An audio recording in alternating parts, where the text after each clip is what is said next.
The बहुजन आवाज। दारव्हा नगर परिषदेची सार्वत्रिक निवडणूक आणि आज मतदानाचा दिवस आणि आपण पाहतो आहे सकाळपासूनच मतदारांची येथे रांग लागलेली आहे। सध्या आपण उपस्थित आहोत उर्दू शाळेवरील मतदान केंद्रावर आणि एकूणच शहरातील इतर मतदान केंद्रावर सुद्धा मतदार स्वयंस्फूर्तीने येत आहे आणि आपला मतदानाचा अधिकार बजावत आहे। आम्ही आपणाला संपूर्ण दारव्हा शहरातील मतदान केंद्रावरील परिस्थिती आणि मतदारांचा सहभाग याविषयी संपूर्ण चित्रण दाखवू। तेव्हा आमच्याशी जुळून राहा आणि पाहत राहा द बहुजन आवाज।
दारव्हा नगर परिषदेची सार्वत्रिक निवडणूक आणि आज मतदानाचा दिवस आपण पाहतो आहे। सकाळपासूनच मतदारामध्ये अतिशय उत्साह वाढलेला आहे आणि मतदार स्वयंस्फूर्तीने मतदान केंद्रावर येऊन मतदानाचा आपला अधिकार बजावत आहे।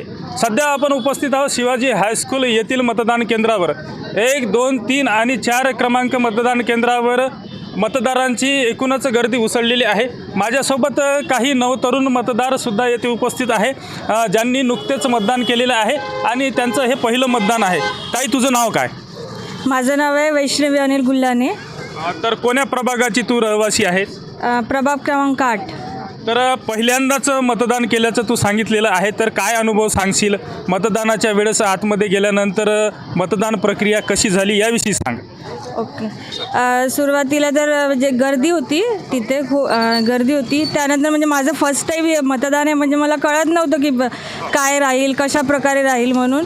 तर तिथे सर्व म्हणजे लिहिलेलंच आहे की नावं वगैरे दिलेलं आहे आणि त्यांच्यासमोर चिन्हसुद्धा आहे, तर त्यानुसार आपण त्याच्यासमोर आपण वोट केलेलं आहे। बरं, जेव्हा आपण मतदान कक्षामध्ये गेलो तर तेव्हा मग तिथल्या जे अधिकारी आणि कर्मचाऱ्यांनी सोयीस्करपणे सर्व सांगितलं का? हा सर्व सांगितलं. सुरुवातीला ते प्रोसेस करतात ते आपल्याला, म्हणजे आपण तिथं मतदान केलेलं आहे, आपल्याला शाई लावतात आपल्या बोटाला. त्यानंतर आपल्याला तिकडे एक सुविधा अशी उपलब्ध करून दिलेली आहे की गुप्तपणे मतदान आपण करू शकतो अशा पद्धतीने. तर तिथं वोटिंग केलेलं आहे आम्ही. तर एकूणच ही मतदान प्रक्रिया अत्यंत सोयीस्कर झाल्याची या नवतरुण मतदारांनी सांगितलेलं आहे. आपण उपस्थित आहोत नगर परिषद शाळा क्रमांक 2वर आणि हे प्रभाग क्रमांक 2चं मतदान केंद्र आहे आणि माझ्यासोबत मतदान केंद्रासमोर प्रभाग क्रमांक 2च्या उमेदवार येथे उपस्थित आहे. तर काय सांगाल ताई, आपण प्रत्यक्ष आज मतदानाचा दिवस आहे आणि या प्रभाग क्रमांक 2च्या मतदान केंद्रावर मतदारांची गर्दी दिसत आहे, काय सांगाल? चांगला प्रतिसाद मिळत आहे. सर्वांना लोकशाहीचं महत्त्व कळलेलं आहे. त्यामुळे नागरिकांनी सकाळीच नागरिक बाहेर पडत आहे आणि मतदान करत आहे आणि चांगला प्रतिसाद. एकूणच जर आपण पाहिलं तर येथे मतदारांची गर्दी वाढलेली आहे. आपण मतदारांना स्वयंप्रेरणेने मतदान करण्यासाठी यासाठी काय आव्हान? सर्वांनी 100% मतदान करा आणि लोकशाहीला बळकट करा असेच आव्हान मी करीन आणि घराबाहेर निघून 5 वाजेपर्यंत सर्वांनी मतदान करा. तर हे होत्या शिंदे शिवसेनेच्या प्रभाग क्रमांक 2च्या उमेदवार यांनी सांगितलेलं आहे की मतदारांनी स्वयंप्रेरणेने घराच्या बाहेर निघावं आणि मतदान केंद्रावर येऊन मतदान करावं.